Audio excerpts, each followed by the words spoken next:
YSR Congress party అధినేత YS Jagan 3 రోజుల పాటు పులివెందుల పర్యటన చేపట్టనున్నారు. మరోవైపు వైఎస్ జగన్ ట్వీట్ కూడా కాస్త వైరల్ అవుతోంది. ముఖ్యంగా పవన్ కళ్యాణ్ ఆరోగ్యం గురించి వాకప్ చేస్తూ ఆయన చేసినటువంటి ట్వీట్ ఎందుకు వైరల్ అవుతుంది అంటే, గతంలో ఇదే పవన్ కళ్యాణ్ ఇదే వైఎస్ జగన్ కు గాయమైనప్పుడు చేసినటువంటి వ్యాఖ్యల వీడియో కూడా దుమారం రేపుతోంది. సో పవన్ కళ్యాణ్ వైఎస్ జగన్ కు గాయమైనప్పుడు ఎలా స్పందించారు, ఇప్పుడు పవన్ కళ్యాణ్ ఆరోగ్యం బాగాలేనప్పుడు వైఎస్ జగన్ ఎలా స్పందించారు, ఇదే ఇప్పుడు ఒక చర్చనీయాంశమైనటువంటి టాపిక్ గా హల్చల్ చేస్తోంది. ఈ వివరాలపై మనతో మాట్లాడేందుకు జాయిన్ అవుతున్నారు గురజాల వైఎస్ఆర్ కాంగ్రెస్ పార్టీ పరిశీలకులు, వైఎస్ఆర్ కాంగ్రెస్ పార్టీ సెక్రటరీ శివారెడ్డి గారు ఉన్నారు. నమస్తే సార్, బాగున్నారా? నమస్తే సార్, బాగున్నాను. మీరు బాగున్నారా రెహమాన్ గారు? Yeah fine sir. ఎలా చూడాలి? వైఎస్ జగన్ ట్వీట్ చేశారు, ముఖ్యంగా పవన్ కళ్యాణ్ త్వరగా కోలుకోవాలి, ఆరోగ్యంగా బయటకు వచ్చి త్వరగా మళ్ళీ కార్యకలాపాల్లో పాల్గొనాలంటూ ఆయన చేసినటువంటి ట్వీట్. గతంలో ఇదే పవన్ కళ్యాణ్ వైఎస్ జగన్ కు నుదుటికి గాయమైనప్పుడు రాయి తగిలి, ఆయన రాయి తగిలిందో లేదా ఎవరైనా తగిలించారో లేదా ఆయనే తగిలించుకున్నారో ఎవరికి తెలుసు, ఇప్పుడు నేను వెళ్ళి పరామర్శించాలా, కోలుకోమని చెప్పి ట్వీట్ చేయాలా అని చెప్పి చాలా వ్యంగ్యంగా మాట్లాడిన పరిస్థితి. సో ఇది రెండింటి మధ్య డిఫరెన్స్ ఎలా చూడాలి? ఇది ఈ జగన్మోహన్ రెడ్డి గారు ఒక 2 రోజుల క్రితం పవన్ కళ్యాణ్ గారు ఒక అధికారిక కార్యక్రమంలో పాల్గొంటూ శ్వాస తీసుకునే దాంట్లో ఇబ్బంది పడుతున్నారు అని చెప్పి హాస్పిటల్కి వెళ్ళటం, తదనంతరం డాక్టర్లు గారు వారికి శస్త్రచికిత్స చేయటం జరిగిందండి. అది తెలిసిన జగన్మోహన్ రెడ్డి గారు వెంటనే ట్విట్టర్ వేదికగా తొందరగా పవన్ కళ్యాణ్ గారు కోలుకోవాలని, అదేవిధంగా ప్రజా జీవితంలోకి అడుగు పెట్టాలని ఒక ట్వీట్ చేశారు. ఇది రాజకీయాల్లో ఒక మంచి పరిమాణం అండి. ఎందుకంటే మా నాయకుడు కానీ మేము కానీ రాజకీయ ప్రత్యర్థులుగానే చూస్తాం కానీ ఎవరిని వ్యక్తిగత శత్రువులుగా చూడం. అది మా నాయకుడు మాకు నేర్పిన సంస్కారం. మాకు కూడా ఆ నాయకుడు ఈ దశ దిశ నిర్దేశం ఇలానే చేస్తారు. ప్రతిపక్షాలు మనం రాజకీయ శత్రువులుగానే చూడాలి కానీ వ్యక్తిగత శత్రువులుగా చూడొద్దని గతంలో ఇదే. ఎందుకంటే గత ఎలక్షన్ ప్రచారంలో అక్కడ ఉన్న గుర్తు తెలియని వ్యక్తులు జగన్మోహన్ రెడ్డి గారి మీద రాయి ఇసరటం, అది త్రుటిలో తప్పి నుదుటికి తగిలి ఒక చిన్న గాయం అవటం వల్ల అది ఎవరో ఈయన కూడా అదే సమయంలో పవన్ కళ్యాణ్ గారు వేరే చోట మీటింగ్ లో ఉండటం, ఆ పక్కన ఉన్న వాళ్ళు ఇట్లా జరిగిందని చెబితే చాలా వ్యంగ్యంగా మనం వెళ్ళి పలకరించాలా లేకపోతే వాళ్ళకి వాళ్లే దాడి చేస్తున్నారని మాట్లాడారు. అది పవన్ కళ్యాణ్ గారికి మా నాయకుడికి ఉన్న నేచర్కి, అంటే వాళ్ళిద్దరికి ఉన్న వ్యక్తిత్వానికి అదే నిదర్శనం అండి. ఇప్పుడు ఎవరికైనా దెబ్బ తగిలితే మనం వెంటనే అయ్యో పాపం అంటాం కానీ వాళ్లే దాడి చేసుకున్నారా, వాళ్ళకి వాళ్లే పబ్లిసిటీ చేసుకున్నారని మాట్లాడడం కదండి రెహమాన్ గారు. ఎక్కడైనా ఒక దాడి జరిగినప్పుడు ఎట్లా జరిగింది, ఏం జరిగింది, సరే ప్రతిపక్ష నేత అయితే ఉండొచ్చు కానీ మనం వాళ్ళని పలకరించడం అనేది ఒక సాంప్రదాయంగా వస్తూ ఉంది. మీకు గుర్తుంటే మీరు కూడా 30-40 ఏళ్ల నుంచి రాజకీయాల్లో ఉన్నారు కదండి. 2000 ఆ టైంలో చంద్రబాబు నాయుడు గారి మీద అలిపిడిలో దాడి జరిగిందండి, నక్సల్స్ దాడి చేస్తే. అదే సందర్భంలో రాజశేఖర్ రెడ్డి గారు నిరసన కార్యక్రమం పెట్టారు వేరే డిస్టిక్ లో. ఈ దాడి జరిగిన వెంటనే రాజశేఖర రెడ్డి గారు ఆ నిరసన కార్యక్రమాన్ని మౌన దీక్షగా మార్చి ఆ నిరసన కార్యక్రమాన్ని పక్కన పెట్టి ఈ దాడిని ఖండిస్తూ మౌన దీక్ష చేశారండి. అది వాళ్ళ కుటుంబానికి ఉన్నటువంటి వ్యక్తిత్వం. అవును. అంతేగాని వాళ్ళకి వాళ్ళే దాడి చేసుకున్నారా, ఇది ఒక ఎలక్షన్ స్టంట్ అని ఎవరిని కించపరచలేదండి. అప్పుడు కూడా ఇలానే జరిగినా వాళ్ళ తండ్రి గాని ఆ తర్వాత జగన్మోహన్ రెడ్డి గారు గాని రాజకీయ శత్రువులుగా చూస్తాం కానీ వ్యక్తిగత శత్రువులుగా చూడరండి. రైట్. ఇక బుచ్చ చౌదరి టీడీపీలో చాలా సీనియర్ నేత, దాదాపు 6-7 సార్లు ఎమ్మెల్యేగా ఎన్నికయ్యారు రాజమండ్రి సిటీ నుంచి, రాజమండ్రి రూరల్ నుంచి.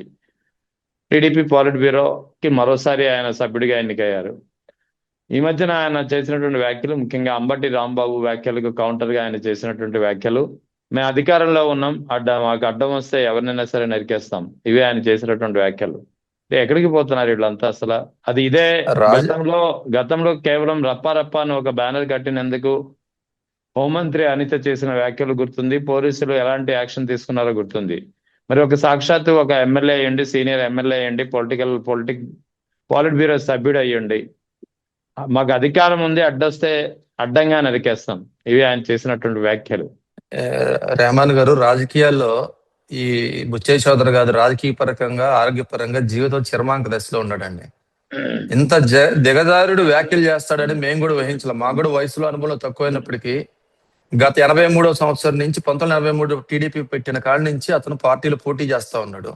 చివరికి ఒక మంత్రి పదవి కోసం ఈ లోకేష్ అయితే మంత్రి పదవి ఇలాంటి వ్యాఖ్యలు చేస్తే లోకేష్ గారి దృష్టిలో పడితే ఒక మంత్రి పదవి వస్తుందన్న దురుద్దేశంతో మేము నరికేస్తాం, మాకు నరికేసే అధికారం ఉంది, అంబట్లేదు గిమ్మట్లేదు గుమ్మటంలో అంటే ఎడిపోతుందండి ప్రజాస్వామ్యం. రహమాన్ గారు, మీలాంటి పెద్దలు ఎన్నో సంవత్సరాల నుంచి చూస్తూ ఉన్నారు, కానీ ఇంత దిగజారుడు వ్యాఖ్యలు. దగ్గర దగ్గర 13-14 సార్లు పోటీ చేశాడంటే 6-7 సార్లు గెలిచాడు రాజకీయాల్లో. అవును అవును చివరిలో ఒక్క మంత్రి పదవి కోసం ఎందుకంటే చంద్రబాబు నాయుడు గారు ఈరండి మంత్రి పదవి. ఎందుకంటే మీకు కూడా తెలుసు 96లో ఎన్టీఆర్ గారిని యా చెప్పు ఇదే వేసినప్పుడు ఎన్టీఆర్ రా పదవి విచ్ఛేదనమే, ఈయన ఎన్టీఆర్ వర్గంలో ఉన్నాడు ఈయన. ఎన్టీఆర్ వర్గంలో ఉండి ఆ రోజు లక్ష్మీ పార్వతి గారు ఎన్టీఆర్ తెలుగుదేశం పార్టీ తరఫున రాజమండ్రి నుంచి పోటీ చేశారు ఎంపీగా. అవును, సింహంగుర్తి నుంచి అది పోటీ చేశారు. పోటీ చేశారు. అది మనసులో పెట్టుకున్న చంద్రబాబు నాయుడు గారు ఇతనికి మంత్రి పదవి ఇవ్వడానికి సుముఖంగా లేరు. చంద్రబాబు నాయుడు గారు అయితే మంత్రి పదవి ఇయ్యరు, మనం ఎట్లయినా లోకేష్ గారి దృష్టిలో పడాలన్న దురుద్దేశంతో మాత్రం ఈ వ్యాఖ్యలు చేశాడు. మీరు చెప్పండి, ఎంత అహంకారము, ఎంత అధికారం మదం ఉంటే తప్ప ఎట్లా మేము ఎంతమంది నరుకుతారండి రెహమాన్ గారు? మాకు 40% ఓట్లు వేసారండి వైఎస్ఆర్సీపీకి. 40% ఓటర్లు నరుకుతారా? దాంట్లో 20% లేడీస్ ఉన్నారు, 20% లేడీస్ నరుకుతారా? మా పార్టీ తరఫున పోటీ చేసిన ఎమ్మెల్యేలని ఎంపీలని అందరిని నరుకుతారండి? మీరు చెప్పండి. అంటే ఏ విధంగా బెదిరిస్తున్నారు మమ్మల్ని? అసలు ఇది ఏమన్నా వీళ్ళేమన్నా డాక్టర్ బిఆర్ అంబేద్కర్ గారు రాసిన రాజ్యాంగం ప్రకారం పాలిస్తున్నారా, లేకపోతే ఈ లోకేష్ గారు రాసిన రాజ్యాంగం ప్రకారం ఏమన్నా, లోకేష్ రాజ్యాంగం రెడ్ బుక్ రాజ్యాంగం ప్రకారం ఏమైనా పరిపాలన చేయాలనుకున్నారో? మీరు ఒకసారి గుర్తు తెచ్చుకుంటే, ఇదే చంద్రబాబు నాయుడు ఇదే టీడీపీ గవర్నమెంట్ అధికారంలో ఉన్నప్పుడు అండి, మాకు సెక్యూరిటీ ఇవ్వండి అని నడి రోడ్డు మీద దీక్ష చేస్తున్న వంగవీటి రంగా గారిని చంపింది ఎవరండి? ఏ గవర్నమెంట్ లో చంపారు? కత్తులతో నరికింది ఎవరు? అదే విధంగా జర్నలిస్ట్ అండి, మీకు తెలుసు పింగళ గారి వంశంలో పింగళ దశరథ్ గారిని ఎవరండి కత్తులతో పొడిచి చంపింది? అదే విధంగా మల్లెల బాబ్జీని ఎవరు చంపారండి కత్తులతో? మా నాయకుడు జగన్మోహన్ రెడ్డి గారి తాత రాజారెడ్డి గారిని బాంబులతో కొట్టి చంపిన వాళ్ళు ఏ పార్టీ సభ్యులండి? అప్పుడు ఏ పార్టీ అధికారంలో ఉందండి? నిన్నగాక మొన్న ఈ గవర్నమెంట్ వచ్చాక మాజీ మంత్రులు, బీసీ మంత్రులు అండి, వాళ్ళ ఇంటి మీద జోగి రమేష్ గారికి పెట్రోల్ బాంబులు వేస్తారండి. మీరు లైవ్ లో చూస్తుంటారు కదా, మీరు కూడా మీడియాలో ఉన్నారు కాబట్టి. అంబటి రాంబాబు గారి ఇంటి ముందు వ్యక్తిగత ధ్వంసం చేసే ఆస్తులు అతని మీద చంపడానికి ప్రయత్నం చేస్తారండి. ఇవన్నీ ఎప్పుడు జరిగినాయండి? నేను పల్నాడు ప్రాంతం వాటిగా 2 విషయాలు మీ దృష్టికి తేవాలనుకున్నాను అండి. ఈ గవర్నమెంట్ వచ్చాక వినకొండ నియోజకవర్గంలో రషీద్ అని మా వైఎస్ఆర్సీపీ నాయకునండి ఒక జంతువును నరికినట్టు నరికారండి. అది లైవ్ లో నరికారు. అప్పుడు ఎస్పీ గారు, జిల్లా కలెక్టర్ గారు కూడా వినకొండలో ఉన్నారండి. పండగ పూట తొలేకాదశి రోజున ఒక గుడ్డును కూడా, ఒక జంతువును కూడా ఆ విధంగా నరకరండి. ఏది మాంసం అమ్మేవాళ్ళు కదా, ఆ విధంగా నరికారు. ఇడిపోతుందండి ప్రజాస్వామ్యం. ఇది రెడ్ బుక్ రాజ్యాంగం లేకపోతే అంబేద్కర్ రాజ్యాంగం? మీరు చెప్పండి. సోషల్ మీడియాలో పోస్టులు పెడితేనండి పీడిఎఫ్ పెట్టారు మా పల్నాడులో దాచేపల్లిలో గురిజాల నియోజకవర్గం సంబంధించి. నిన్నటి రోజు అంటే ఈ రోజు మీరు నిన్న సాయంత్రం సోషల్ మీడియాలో ప్రశ్నించినందుకు మా సోషల్ మీడియా పట్టణ అధ్యక్షుడు తలపగల కొట్టారండి. అంటే మీరు పైనుండి ఏం ఆదేశాలు ఇస్తా ఉన్నారు? కేడర్ కి ఏం ఆదేశాలు ఇస్తారని మీరు నరకండి. అరే ఎదవల్లారా, ఎవరండి ఎదవ? మీ వయసు ఎంత? 80 సంవత్సరాలు. ఎవరిని పట్టుకుని వైసీపీ ఎదవల్లారా అంటున్నారు? మేము అనలేమండి రెహమాన్ గారు, మాకు లేదా నోరు, మేము అనలేమా? కానీ మా నాయకుడు చెప్పిన సంస్కారం మాకు అడ్డొస్తుందండి. నోటికి ఏది వస్తే అది మాట్లాడొచ్చా? మీలాంటి పెద్దలు కూడా దీన్ని ఖండించాలండి. ఎందుకంటే మేము తలుచుకుంటే ఇళ్లలోంచి బయటకు వస్తారా అని మాట్లాడుతూ ఉన్నారు.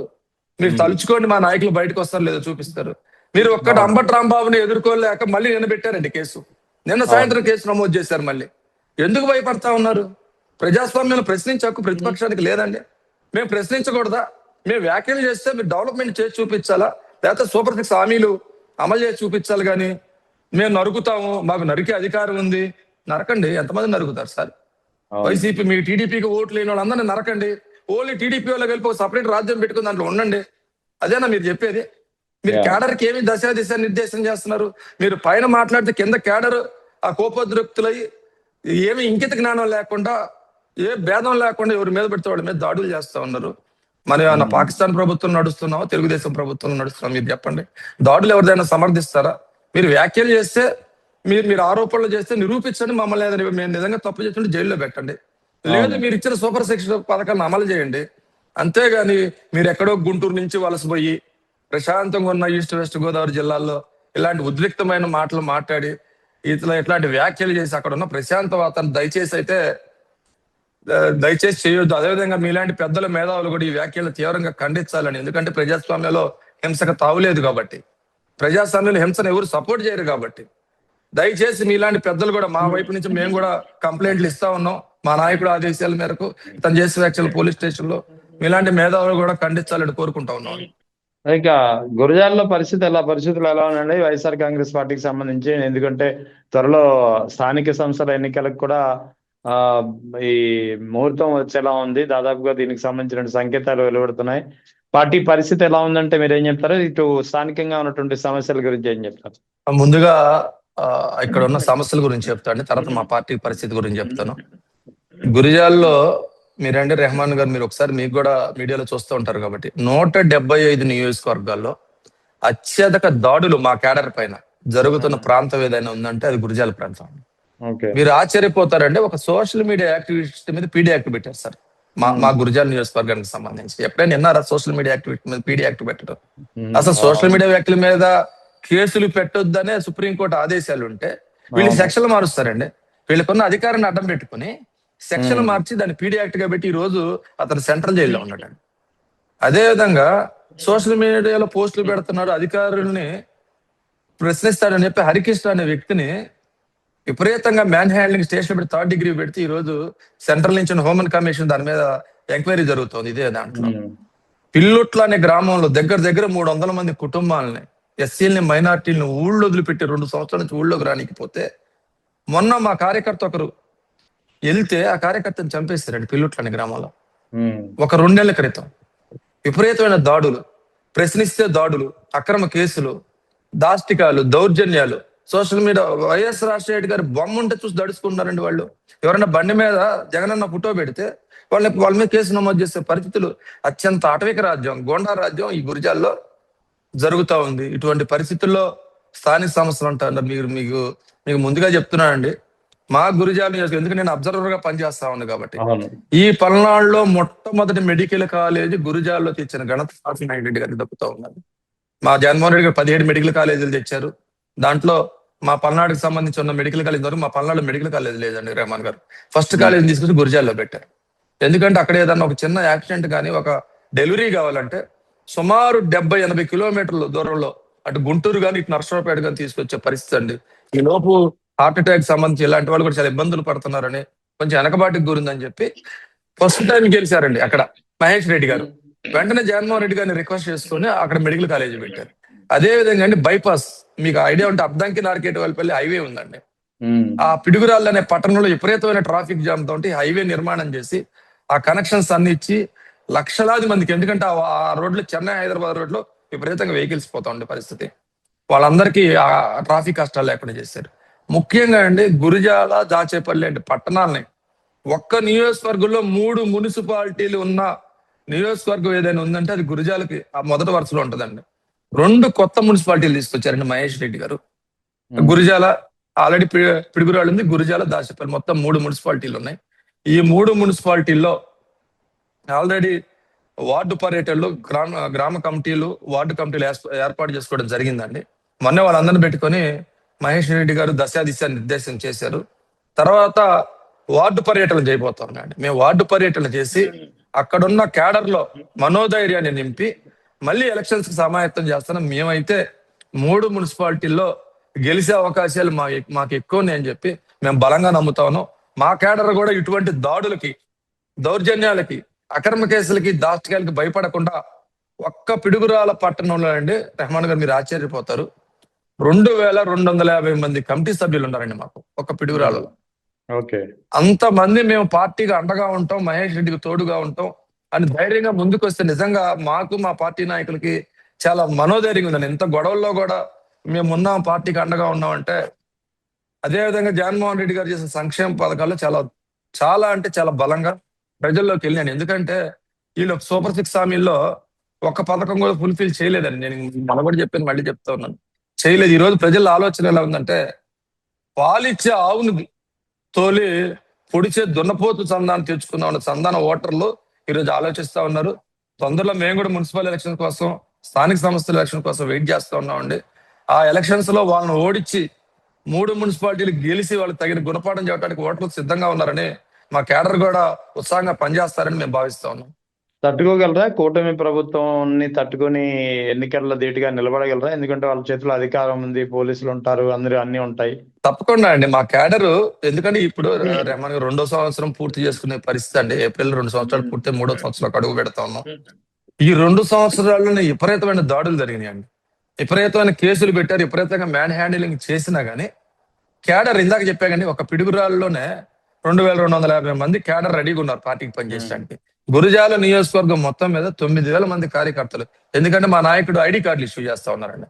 క్యాడర్ పదవులు ఇచ్చి ఆ పదవికి సంబంధించి ఐడి కార్డులు, అంటే ఒక ఐడి కార్డులు ఇస్తే ఆ పదవి ఉన్నట్టు, వాళ్ళు కూడా పార్టీ గుర్తించినట్టు. కనుక 9000 మంది యాక్టివ్ సైనికులు రెడీగా ఉన్నారండి మా పార్టీకి అక్కడ. మీరు అన్నట్టు దౌర్జన్యాలు, దాచకాలు వాళ్ళ చేతిలో ఉన్నాయి, అధికారం వాళ్ళ చేతిలో ఉన్నా గానీ మేము తప్పనిసరిగా పోరాడతారని గట్టి నమ్మకం పార్టీకి ఉంది, మా మహేష్ అన్నకు ఉంది, మాకు కూడా ఉంది. ఎందుకంటే క్యాడర్ ఎవరు భయపడేవాళ్ళు లేరండి. దాడులకు భయపడితే పల్నాళ్ళు ఎక్కువ రోజులు ఉండలేం కాబట్టి ప్రతి ఒక్కరు కూడా తిరగబడడానికి సిద్ధంగా ఉన్నారు. దాడులు సహించే పరిస్థితుల్లో ఎవరు లేరండి. గురజాల పరిశీలకునిగా మీరు వచ్చే ఎన్నికల్లో మీ పరిస్థితి ఏంటి? మీరేమైనా ఆశిస్తున్నారా? రెహమాన్ గారు, ఇంకా దానికి చాలా సమయం ఉంది, ఇంకా 3 సంవత్సరాల సమయం ఉంది. రైట్. మేము కూడా కర్మ సిద్ధాంతాన్ని నమ్ముతామండి. మహాభారతంలో శ్రీకృష్ణుడు గారు చెప్పినట్టు అర్జునుడికి, మీ పని మీరు చేయండి, ఫలితం నాకు వదిలేండి అన్న స్పందన మేము కూడా మా పని మేము చేసుకుంటా పోతాం. మమ్మల్ని ఎంతవరకు తీసుకెళ్లాలి, మమ్మల్ని ఎక్కడ ఉపయోగించుకోవాలని నిర్ణయం మా జగన్మోహన్ రెడ్డి గారి. ఎందుకంటే నేను గతంలో 2 సార్లు పల్నాడు జిల్లాలో యువజన విభాగ అధ్యక్షుడిగా 2 సార్లు పనిచేస్తాను రెహమాన్ గారు. తర్వాత సత్తెనపల్లిలో అంబటి రాంబాబు గారికి, ఇప్పుడున్న సుధీర్ గారికి అబ్జర్వర్ గా పనిచేశాను. ఇది 3వ పర్యాయం అండి నేను అబ్జర్వర్ గా పనిచేయటం. అదే విధంగా స్టేట్ జాయింట్ సెక్రటరీగా పనిచేశాను, సెక్రటరీగా పనిచేస్తున్నాను. ఈస్ట్ గోదావరి అనుబంధ విభాగాల అధ్యక్షుడిగా, పరిశీలకులుగా కూడా పనిచేస్తున్నాను. ఇవన్నీ జగన్మోహన్ రెడ్డి గారి దీవెన వల్ల వచ్చినాయి కాబట్టి మాకు చేతైంది పని చేసుకుంటా పోవటం అండి. మీరు అన్నట్టు మీలాంటి పెద్దల దీవెనలు, దేవుడి దయ, జగన్మోహన్ రెడ్డి గారి ఆశీస్సులు ఉంటే మంచి పొజిషన్ పోగలగని నమ్మకం మాకుందండి. Right. Wish all the best అండి. Thank you. థ్యాంక్ యూ అండి. Thank you so much sir.